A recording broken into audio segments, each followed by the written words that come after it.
Si vous voulez, je suis d'abord alerté au départ par Laurent Garcia, le cadre infirmier des Bords de Seine, qui m'alerte sur ce qui se passe à Bords de Seine à Neuilly en m'expliquant que c'est l'établissement le plus luxueux et le plus cher de France et que malgré tout, il y a ces dysfonctionnements excessivement graves sur le personnel, le rationnement, etc. Je décide d'enquêter, je rencontre d'autres soignants, d'autres membres du personnel qui confirment ces dires, puis je rencontre des familles. Et ensuite, je me dis, je vais aller voir ce qui se passe ailleurs. Si ça se passe comme ça dans cet établissement si luxueux, qu'est-ce que c'est dans des établissements moins haut de gamme du groupe? Et donc, je me rends compte que c'est les mêmes dysfonctionnements partout ailleurs, parfois encore plus graves, et que donc le problème est systémique. Auteur, autrice, éditeur, éditrice ou encore illustratrice, illustrateur. Ce qui se lit, le podcast de la librairie Le Fayère à Rennes, donne la parole aux auteurs et aux acteurs du livre. Bonjour et bienvenue dans Ce qui se lit, le podcast de la librairie Le Fayère à Rennes, réalisé par Arnaud Vasmer, aujourd'hui en compagnie de l'auteur d'un livre événement, Victor Castanet. Bonjour. Bonjour, merci pour votre invitation. Merci de venir nous voir jusqu'à Rennes. Vous êtes journaliste et l'auteur du livre Les Fossoyeurs, paru aux éditions Fayard. Durant 3 années, vous avez mené un travail d'investigation au sein du groupe Orpea, le leader mondial des EHPAD. Vous y montrez ce qu'il en est de la vie dans ces résidences, aussi bien pour les personnes accueillies comme pour celles qui travaillent, et le rapport à l'argent public, les rétributions des actionnaires et économies sur chaque aspect de la vie ordinaire, participant à malmener résidents et personnel. Et vous montrez aussi de quelle manière ce groupe né dans les années 80 est devenu le leader mondial en quelques années, avec l'organisation d'un système s'affranchissant parfois des règles et un groupe bénéficiant de puissants relais politiques jusqu'à des ministres de la Santé. Mais rarement un livre n'a eu un tel impact après la sortie. Outre les ventes, il y a eu des rapports, des inspections, des parlementaires qui se sont mobilisés. Il y a eu le directeur général qui a été licencié, même dans le débat de l'entre-deux tours de l'élection présidentielle. Votre livre a été mentionné. Mais à l'origine, Victor Castanet, quand vous avez commencé à travailler sur ce sujet, quel était votre espoir ? Alors, déjà, évidemment, on peut pas imaginer que son livre puisse avoir un tel impact. Moi, mon espoir, ce que j'avais envie, mon objectif, et si j'ai travaillé pendant si longtemps sur le sujet, si j'ai passé 3 ans de ma vie à enquêter, c'est parce que je voulais produire quelque chose d'assez implacable pour produire un électrochoc auprès de la société, et 2, qu'il y ait des répercussions au moins judiciaires. C'est-à-dire, je voulais quelque chose où on puisse pas se défiler et dire c'est de la faute d'un tel, etc. Je voulais que les responsabilités soient établies sur les causes de la maltraitance dans ce groupe. Et donc, ça m'a pris du temps parce que je voulais obtenir des témoignages à très haut niveau avec des gens qui étaient prêts à témoigner à visage découvert, et je voulais obtenir des documents, des preuves. Et donc, mon objectif, c'était vraiment ça, c'était que ça puisse produire un tel électrochoc que ça nous réveille tous, la société, les familles, les pensionnaires, les soignants, parce que je pense que c'était un sujet qui était oublié, abandonné depuis trop longtemps. Donc c'était ça. Après, effectivement, les répercussions, elles ont dépassé tout ce que moi, mon éditeur et tous les participants de cette enquête avaient pu imaginer. Évidemment. Je reviens, Victor Castanet, sur un mot que vous avez employé, qui est le mot de responsabilité par rapport à la justice, parce qu'il en est question dans ce livre, de la manière dont le groupe délaye ou délègue certaines responsabilités, quand il l'accorde ou pas. Quand il y a un problème, c'est forcément non pas la responsabilité des dirigeants du groupe, mais d'un directeur d'un EHPAD. L'irresponsabilité, est-ce qu'elle est organisée au sein de ce groupe Orpea ? Disons que moi, ce que je raconte dans ce livre, c'est comment des membres de la direction générale, c'est-à-dire une équipe d'une petite dizaine de personnes, ont mis en place un système de manière extrêmement réfléchie, un système très sophistiqué de réduction des coûts, qui se fait au détriment de la qualité de la prise en charge, qui se fait au détriment des conditions de travail, qui se fait au détriment de l'argent public. Et ils ont mis en place ce système il y a maintenant plus de 20 ans. Et effectivement, personne n'a réussi à le mettre au jour depuis 20 ans. Et il y a plein de raisons à cela. Mais effectivement, une des raisons, c'est les défaillances de l'État, le manque de contrôle. Et quand il y avait des contrôles, notamment des agences régionales de santé, et qu'elles commençaient à s'approcher un peu trop près de la réalité, effectivement, les membres de la direction générale imputaient les dysfonctionnements, la faute, au directeur de site, au directeur d'établissement. Sauf que ce qu'il faut bien comprendre et que ce livre raconte, c'est l'absence de pouvoir, de la moindre marge de manœuvre du directeur de site chez Orpea. Un directeur d'EHPAD chez Orpea, il n'a aucun pouvoir. Il n'a pas la main sur sa masse salariale, sur le nombre de postes, sur les embauches et sur son budget. C'est la direction générale via la direction régionale qui décide de tout avec un certain nombre d'applications. Et donc effectivement, ils n'ont aucun pouvoir, mais pourtant ce sont eux qui vont prendre la charge de la responsabilité quand les contrôles s'approchent d'un peu trop près. Alors on pourrait se dire effectivement, en arrivant sur le chapitre qui concerne les directeurs d'établissement, quel est leur rôle? Est-ce que c'est simplement des gestionnaires qui sont là pour économiser le maximum d'argent au détriment de la relation humaine? C'est de plus en plus cela. C'est effectivement de plus en plus des gestionnaires. Ils sont là pour répondre aux consignes de la direction et effectivement réduire les coûts. Il y a deux objectifs, j'ai envie de dire quotidiens, et ça devient presque une obsession chez eux, c'est le taux d'occupation, le TO. Tous les jours, on leur demande le fameux TO et il faut que leur taux d'occupation dépasse 95%, c'est-à-dire au moins 95 lits occupés sur 100 places disponibles. Et effectivement, le chiffre d'affaires, la rentabilité de l'établissement.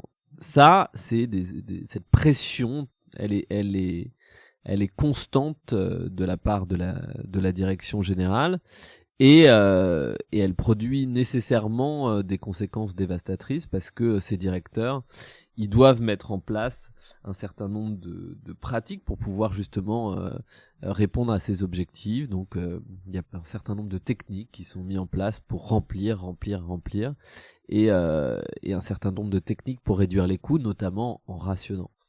En rationnant tout, en rationnant les protections hygiéniques, en rationnant l'alimentation, en rationnant aussi au niveau personnel, parce que ce que vous montrez, c'est qu'il y a un turnover extrêmement grand, et là où il pourrait y avoir des créations de postes, y a-t-il une préférence pour le CDD, le contrat court, le contrat intérimaire, parce qu'il coûte moins cher, sauf que si la personne reste moins longtemps, elle est forcément moins engagée dans la vie de l'établissement. Alors, si vous voulez, pour réduire les coûts, il y a effectivement que deux manières. Il faut réduire le poste le plus important qui est la masse salariale et ensuite c'est les produits de santé. Et donc ils ont mis en place un certain nombre de techniques qui est effectivement le rationnement. Et donc même dans des établissements haut de gamme, comme celui dont je parle au début de livre, les bords de Seine à Neuilly, qui coûtent entre 6 500 et 12 000 euros par mois. Et puis avec quelques VIP et très VIP qui sont présents. Ouais, des anciens, des fils d'anciens présidents de la République, par exemple, ou des princesses, une princesse iranienne, des gens connus du show business. La romancière Françoise Dorin, qui a eu une fin de vie extrêmement épouvantable là-bas. Effectivement. Et effectivement, même dans cet établissement, il y avait des rationnements. Et donc, moi, j'ai des familles qui payaient 7, 8, 9 000 euros par mois et qui me racontaient que leurs parents n'avaient pas assez de couches, 3 couches souvent, maximum par jour. Et donc, ils achetaient eux-mêmes les protections pour leurs parents alors qu'ils avaient payé avant 10 000 euros par mois. Pareil sur l'alimentation, le fameux CRJ, le coût repas journalier, c'est-à-dire que le coût repas journalier, c'est ce que dépense Orpea par résident par jour. Il est d'environ 4,20 € dans l'établissement du groupe Orpea, c'est-à-dire 1 € par repas. Ça, c'est le budget donné aux cuisiniers. Donc là encore, même dans des établissements haut de gamme où ça peut monter à 5 € par jour et tout, mais c'est extrêmement limité et ça va avoir des conséquences sur la santé des résidents. Donc il y a ces rationnements et sur les postes de soins, on va pas juste se dire mettre moins de postes, jouer avec les postes, c'est que on va enlever des postes qui étaient pourtant financés par l'argent public. C'est ça le vrai scandale, c'est que l'argent public, les conseils départementaux et les agences régionales de santé, elles vont donner par exemple pour un établissement, elles vont financer on va dire 23 postes de soignants, d'aides-soignantes. C'est payé, financé, budgété, tout ça est donné à l'établissement en question. Et Orpea, sur un certain nombre de ses résidences, pendant des années, a capté une partie de cet argent, c'est-à-dire que il ne mettait pas en place tous les postes, il en enlevait 1, 2, 3. Parfois, il faisait 100 000, 150 000 euros d'excédent de dotation, c'est-à-dire d'argent public qui n'était pas dépensé, et il les mettait dans les comptes du groupe. Ouais, le scandale, il est là. L'un des scandales, d'ailleurs, c'est qu'on entend souvent les EHPAD dire qu'elles n'ont pas assez de moyens, et en fait, ce que vous montrez, c'est que, au moins pour cela, en tous les cas, il y a les moyens. Simplement, c'est qu'on les met pas là où il faut. Oui, ça, c'est un vrai sujet sur l'argent public. Sûrement, il faudra plus d'argent public dans les années à venir. On sera de plus en plus nombreux en EHPAD et des gens de plus en plus dépendants et malades. Donc, évidemment, plus il y a d'argent public, plus le secteur sera bien traitant, on va dire. En revanche, chez Orpea, le problème n'est pas l'argent. Orpea, les dirigeants d'Orpea, effectivement, pendant des années, se sont plaints, ont expliqué que s'il y avait des dysfonctionnements, c'est parce qu'il n'y avait pas assez d'argent public, notamment pour payer les soignants et les postes de soins. Sauf que Orpea, pendant des années, a capté une partie de cet argent public. C'est-à-dire qu'il n'a pas utilisé tout ce qu'on lui donnait, donc il ne peut pas dire en même temps qu'on lui donnait pas assez. Il y a une logique là qui s'écroule. Et chez Orpea, il y a beaucoup d'argent. C'est-à-dire que non seulement ils touchent les subventions publiques, qu'ils ne dépensent pas entièrement, sans le dire à l'État, et à côté de ça, le tarif hébergement coûte excessivement cher. C'est pas toujours 6 000 ou 7 000 euros par mois comme à Bord-de-Seine, mais c'est très fréquemment 3 000 à 4 000 euros par mois. Donc c'est des tarifs extrêmement importants. C'est un groupe qui se porte excessivement bien, qui faisait avant la sortie du livre 1 milliard d'euros de chiffre d'affaires par trimestre. Ouais, d'ailleurs, il ambitionnait d'intégrer le CAC 40. Ouais, donc c'est un groupe qui se porte très bien, dont les dirigeants gagnent excessivement bien leur vie, les actionnaires aussi, qui génèrent des sommes absolument colossales et qui n'utilisent pas tout l'argent public qu'on lui donne. Donc non, chez Orpea, le sujet, c'était pas le manque d'argent. C'était ce que l'on en faisait. Il y a beaucoup de choses troublantes, Victor Castanet, dans votre livre Les Fossoyeurs, mais l'une, c'est que finalement, tout ce que vous dites et tout ce que vous écrivez, pour une partie de ces choses-là, elles étaient sues par Orpea, ou elles pouvaient être sues par les décideurs publics, par la justice, par les différentes administrations, parce que vous montrez que l'argent public, il n'est pas bien évalué ou il n'est pas bien suivi dans son usage. Mais vous indiquez aussi pour les familles qui se trouvent démunies, qu'elles soient celles qui sont obligées de payer en plus pour l'alimentation, pour l'hygiène, ou quand le cas comme la famille de Françoise Dorin, où ça se passe extrêmement mal, il y a des courriers qui sont rédigés. Comment est-ce que vous vous expliquez, alors d'un côté d'Orpea, mais aussi de l'autre côté de la puissance publique, que finalement ils pouvaient peut-être avoir sous les yeux déjà tous les éléments qui indiquaient à quel degré il y avait dysfonctionnement dans le groupe? Alors, si vous voulez, effectivement, on sait depuis longtemps, mais tous collectivement, qu'il y a des dysfonctionnements dans le secteur des EHPAD. On a vu des images, notamment dans des reportages télé, avec des personnes âgées abandonnées, avec effectivement manque de personnel, des dysfonctionnements dans la distribution des médicaments, le fait qu'effectivement il y a dans ce secteur des problèmes. Mais si vous voulez, on n'avait pas tous les éléments en main. Ce qu'apporte ce livre, je pense, grâce aux témoins qui ont participé, et notamment des gens à haut niveau de ce groupe, c'est enfin des preuves, notamment sur la gestion de l'argent public. Je pense que ça, ce n'était pas su du grand public. La technique des marges arrière sur les produits de santé, où les fournisseurs d'Orpea payés par l'argent public reversent à Orpea une partie de l'argent qui a été alloué, les excédents de dotation, tout ça n'était pas connu du grand public. Je ne parle pas du grand public, je parle vraiment des décideurs. Et après, pour ce qui est des décideurs, effectivement, là, il y a une responsabilité à questionner des autorités de contrôle, des agences régionales de santé, des inspecteurs des conseils départementaux, de la DGCCRF.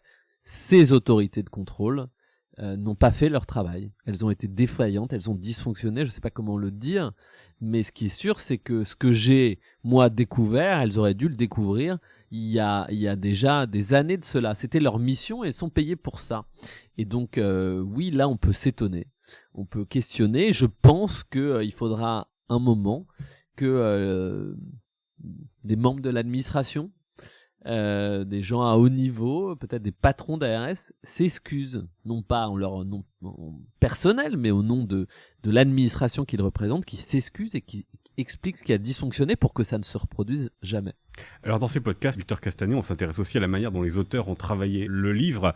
C'est 3 ans d'enquête, donc c'est un temps absolument colossal et c'est beaucoup de rencontres. Vous avez cité quelques-uns de vos témoins, des anciens notamment d'Orpea. Il y a aussi par exemple un cadre infirmier qui est peut-être une pièce un peu atypique dans le dispositif parce que c'est l'une des personnes qui reste vraiment, qui trouve encore du sens ou de l'utilité en son travail là où beaucoup sont partis. Comment vous les avez convaincus de parler, ces gens-là, puisque ce que vous montrez aussi, c'est qu'Orpea est assez redoutable pour contrôler ceux qui sont là, faire peur ceux qui sont là et aussi ceux qui ne sont plus là. Alors, ça, c'était effectivement dans le travail de journaliste d'investigation. J'ai envie de dire que le plus important, c'est les relations que vous allez créer avec vos sources et les sources que vous allez obtenir. C'est elles qui vont vous permettre justement de créer ou non, d'écrire ou non une enquête qui puisse être implacable et qui puisse produire un impact. Et pour produire un impact, il fallait que je rencontre beaucoup de sources, à haut niveau, et qu'un certain nombre d'entre elles prennent le risque de témoigner à visage découvert. Et ça, j'ai eu la chance, effectivement, c'est assez rare, d'avoir un grand nombre de sources à tout niveau, c'est-à-dire des aides-soignants, auxiliaires de vie comme Saïda. À qui vous ouvrez le livre. Ouais, des cadres infirmiers comme Laurent Garcia, des juristes qui étaient au sein du service RH comme Camille Lamarche, des directeurs d'EHPAD comme Carmen Mangiva, des membres de la direction générale comme Patrick Mettet, des gens qui ont accepté pendant des mois, voire des années, de m'apporter des éléments, de témoigner, d'apporter des preuves et ensuite d'être cité dans le livre. Et ça, j'aimerais dire, il n'y a pas de recette miracle. Il faut d'abord beaucoup de temps. C'est-à-dire, il y a des enquêtes qui durent quelques jours, quelques semaines. Il y en a qui durent 1 an. Et quand vous passez 3 ans, vous avez plus de chances de pouvoir obtenir ce genre de relation. Et après, j'ai envie de dire, il faut convaincre les gens de témoigner et de témoigner à visage découvert sans les pousser, sans les forcer. Et ça, il y a un équilibre à trouver. C'est-à-dire un journaliste ne va jamais contraindre personne à parler. Et pas que la personne regrette les propos qui lui sont non, moi, associés. c'est que des gens qui ont témoigné et qui l'ont fait à visage découvert volontairement. Mais elles ont été inquiètes parfois tout au long de ces années, et notamment les plus importantes. Je leur avais transmis le livre, le manuscrit, avant qu'il soit publié, pour qu'ils puissent le faire lire à leurs avocats. Et leurs avocats leur ont dit de ne pas apparaître dans le livre, qu'ils prenaient des risques. Ils ont fait leur travail d'avocat. Et donc, elles étaient nombreuses à être inquiètes, à craindre des répercussions et sur leur carrière et sur leur vie personnelle. Et il a fallu effectivement qu'on ait des discussions et que je leur explique. Je leur ai jamais dit non, t'inquiète pas, il y aura aucun souci, tout va bien se passer et tout. Je leur ai dit ça va être a priori plus d'emmerde qu'autre chose. Mais si vous m'avez parlé, si vous avez fait ce travail pendant si longtemps, si vous avez contribué à ce livre, c'est que c'était important pour vous. Donc posez-vous la question de savoir si vous voulez aller au bout de votre engagement. Donc ça a été des longues discussions, et ça effectivement c'est la force d'un livre d'enquête, et c'est la force du fait d'avoir du temps, d'avoir 3 ans pour travailler, c'est que vous pouvez créer des relations très fortes avec vos sources. À quel moment, Victor Castanet, vous avez imaginé qu'il vous faudrait 3 ans, c'est-à-dire à la fois du temps, à la fois qu'un éditeur Fayard vous soutienne aussi et vous accompagne aussi dans ce temps? Comment vous avez senti Alors 3 ans, je me suis jamais dit que ça allait durer 3 ans. Est-ce que j'y serais allé? Je sais pas. Mais non, je me suis jamais dit. Les choses commencent à... Si vous voulez, je suis d'abord alerté au départ par Laurent Garcia, le cadre infirmier des Bords de Seine, qui m'alerte sur ce qui se passe à Bords de Seine à Neuilly en m'expliquant que c'est l'établissement le plus luxueux et le plus cher de France, et que malgré tout, il y a ces dysfonctionnements excessivement graves sur le personnel, le rationnement, etc. Je décide d'enquêter, je rencontre d'autres soignants, d'autres membres du personnel qui confirment ces dires, puis je rencontre des familles, et ensuite je me dis je vais aller voir ce qui se passe ailleurs. Si ça se passe comme ça dans cet établissement si luxueux, qu'est-ce que c'est dans des établissements moins haut de gamme du groupe. Et donc je me rends compte que c'est les mêmes dysfonctionnements partout ailleurs, parfois encore plus graves, et que donc le problème est systémique et vient de consignes passées par la direction générale du groupe. Et après, progressivement, mon enquête prend de l'ampleur. Je vais comprendre ça et je vais comprendre qu'il faut que j'aille plus haut dans l'échelle décisionnelle, donc que je rencontre des membres du siège. Puis après que j'obtienne des documents pour prouver leur dire, et tout ça en fait à chaque fois vous tirez sur une ficelle et la pelote elle était sans fin, donc à un moment il a fallu que je m'arrête, mais j'avais encore d'autres choses à raconter. Il y a d'ailleurs des informations que j'ai pas publiées dans le livre et que j'ai encore que j'exploiterai peut-être un jour. Le livre Les Fossoyeurs, paru aux éditions Fayard, Victor Cassanet. Merci beaucoup d'avoir répondu à mes questions. Merci à vous. C'était Ce qui se lit, un podcast de la librairie Le Fayard à Rennes, réalisé par Arnaud Vasmer. Le podcast vous a plu ? N'hésitez pas à vous abonner, à partager et à nous suivre sur les réseaux sociaux.